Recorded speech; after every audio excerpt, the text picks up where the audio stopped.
Bonjour à tous et à toutes. Aujourd'hui, je vais te parler des calibres de chasse, notamment des petits calibres qui existent pour la chasse. Il faut savoir c'est que la chasse, il y a plusieurs calibres. Il y a le calibre 12 qui est le gros calibre, il y a le calibre 16, le calibre 20, le calibre 24, le calibre 28, le calibre 410 Magnum qui est utilisable pour la chasse du petit gibier et le calibre 14 mm, 12 mm, 9 mm. Enfin, c'est tous les petits calibres qui existent. Dans cet exemple-là aujourd'hui, je vais te montrer deux types de cartouches.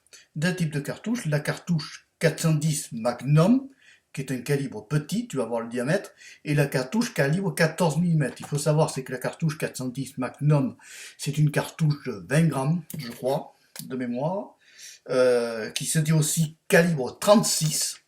Et la cartouche en 14 mm, attends, il faut que je regarde, c'est un calibre 32. Il fait un culot de 8 et c'est d'une charge de 15 grammes. À l'époque, les anciens utilisaient le calibre 14 mm et 410 Magnum pour la chasse opposée, c'est-à-dire que les anciens qui chassaient les petits gibiers, type les grives, lapins, palombes posées, ils utilisaient tout petit calibre. Alors qu'est-ce que donne une calibre de 14 mm en cartouche? Alors je vais te montrer. Ça donne ceci. Voilà, alors tu vois déjà que le diamètre est très petit. Là, on est sur une plombe de 7. Alors on reconnaît le plomb ici par le chiffre 7. Et alors tu vois que le culot de la cartouche n'est pas très grande. Tu vois, il est bien écrit en haut, car la mise au point voudra bien se faire, 14 mm. Donc le 14 mm, c'est un tout petit calibre, c'est un calibre qui a une portée de 25 mètres maximum, pas 30 mètres parce que c'est quand même une gerbe extra large.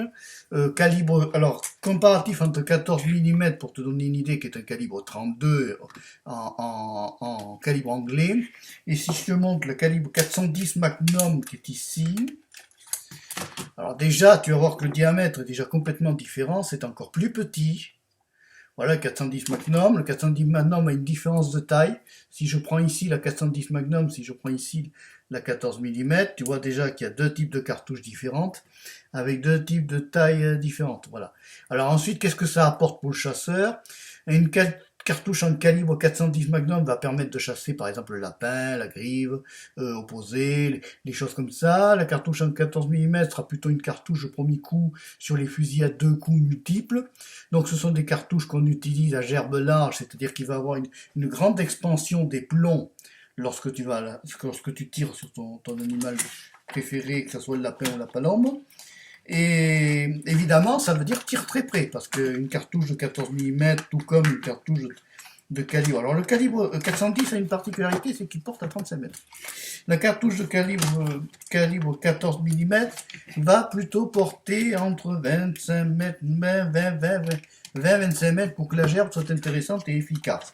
En dessous là, c'est pas la peine d'aller espérer faire des coups à 30 mètres avec une 14 mm.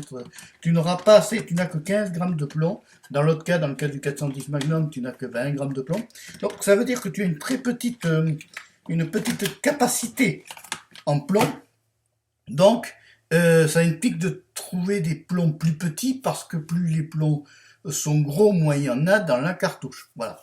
Donc après c'est un choix de chaque chasseur. Il y a des chasseurs qui préfèrent utiliser plutôt que le calibre 12, d'autres vont utiliser plutôt le calibre 20, qui est un calibre qui redevient à la mode. Parce que il y a besoin de légèreté dans les fusils, parce qu'on tire de moins en moins, il y a de moins en moins de gibier, donc il faut alléger si tu veux les fusils, les cartouches, parce que c'est pas la peine d'avoir un fusil qui porte à 45 mètres quand t'as pas un oiseau dans le ciel ou pas un gibier dans le ciel attrapable. Alors d'autre part aussi, il faut savoir, c'est que tous ces calibres-là ne sont pas, pour l'instant, de mémoire déclarables, parce qu'il y a des calibres qui sont déclarables au registre des armes. Hein. Quand tu achètes par exemple un fusil, il faut qu'il soit déclaré chez l'armurier, il faut qu'il soit inscrit au registre des armes, et à ce moment-là, ça te permet de faire si tu veux, d'être en règle, et comme ça. Après, il y a des fusils qui sont soumis à déclaration, comme on dit.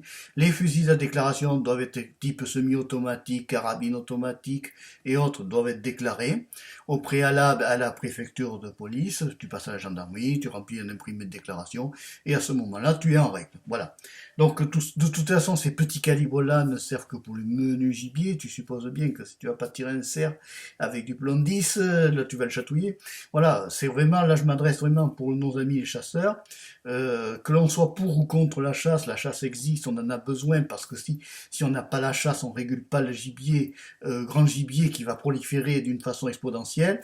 Et si on ne régule pas, que ce soit grand gibier comme petit gibier, eh ben, on aura des dégâts, et des dégâts qui font que, ben, des fois, on se retrouve avec des cochons qui atterrissent dans les supermarchés, mais pas en tranche, mais bien vivants.